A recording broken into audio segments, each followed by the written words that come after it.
To the channel. मैं हूं आपका दोस्त और होस्ट प्रिंस, और आज के इस वीडियो में हम देखने वाले हैं यूनिट 3 के पार्ट 5 को, fundamentals of AI ML. Right, यहाँ पे हमें सबसे पहले कवर करना है दो टॉपिक्स को, फर्स्ट ऑर्डर लॉजिक और forward and backward चेनिंग। First order logic का मतलब बहुत सिंपल होता है। हम यहाँ पे वेरिएबल्स, कॉन्स्टेंट्स, अलग अलग सिंबल्स, फंक्शंस को यूज़ करके हम अपने लिए नॉलेज को रिप्रेजेंट करते हैं। बेसिकली जब हम आर्टिफिशियल इंटेलिजेंस की बात करते हैं, वहाँ पर नॉलेज को रिप्रेजेंट करना with the help of quantifiers बहुत इंपॉर्टेंट होता है। सो वहाँ पे हम लोग फर्स्ट ऑर्डर लॉजिक का इस्तेमाल करते हैं, FOL का। FOL also known as predicate logic और first order logic and predicate calculus. इसको हम लोग कैलकुलस, प्रेडिकेट कैलकुलस भी कहते हैं। It is a formal language used for representing knowledge and making interferences in artificial intelligence and logic. So basically एक formal official language होता है अगर आप AI के अंदर knowledge को represent कर रहे हैं तो। It extends propositional logic by introducing variables, quantifiers and predicates, allowing for more expressive and detailed representation of relationships.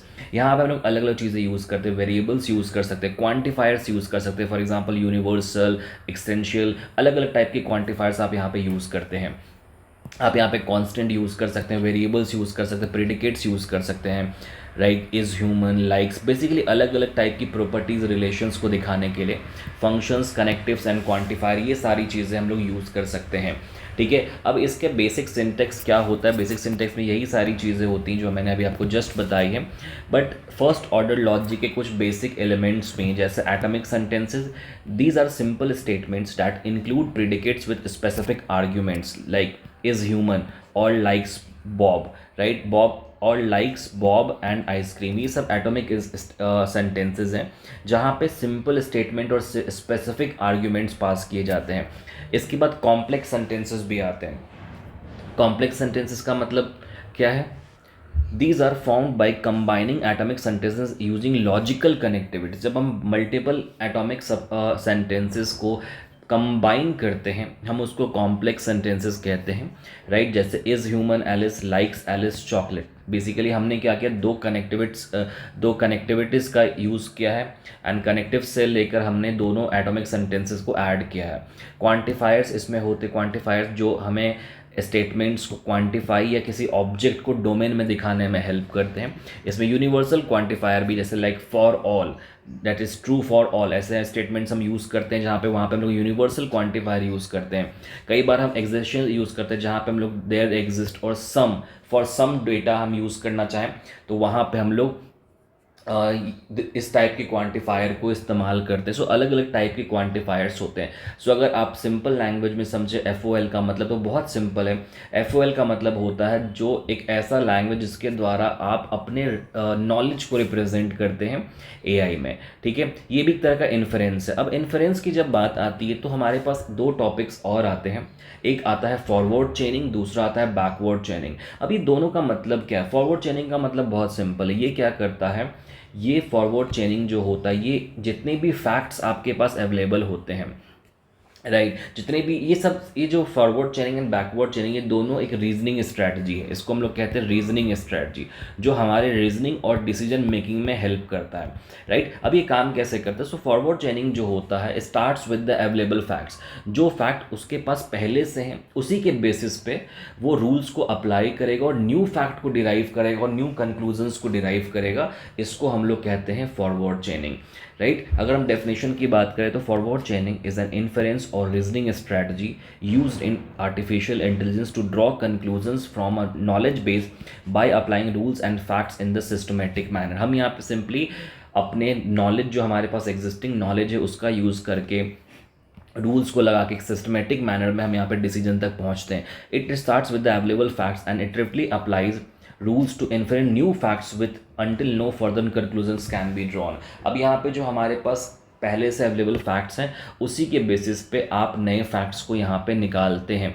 इसको हम लोग फॉरवर्ड चेनिंग कहते हैं। यहाँ पे मैंने एक छोटा सा डायग्राम कहो, आप एग्जाम्पल कह सकते हैं, आप इसको एग्जाम में यूज़ कर सकते हैं। जैसे यहाँ पे क्रिमिनल वेस्ट है, इससे मल्टीपल चीज़ें इनहेरिट हो रही हैं, मतलब मल्टीपल चीज़ें डिराइव्ड हो रही हैं, इनहेरिट नहीं डिराइव्ड हो रही हैं, जिसमें अमेरिकन वेस्ट, वेपन से missile, sells missile, owns missile, hostile enemy, right. मतलब ये बेसिकली एक रिप्रेजेंटेशन है हमारे डिफरेंट रिलेशनशिप्स का, जहाँ पे हम लोग अलग अलग फैक्ट्स को निकाल रहे हैं। इसको हम लोग फॉरवर्ड चेनिंग कहते हैं। यहाँ पे मैंने कुछ और चीज़ें भी दी हुई हैं, यहाँ पे आप देख सकते हैं इसको, बट ये बहुत इंपॉर्टेंट नहीं है एग्जाम पॉइंट ऑफ व्यू से, एक्स्ट्रा मैंने यहाँ पे दिया हुआ है, आप इसको देख सकते हैं।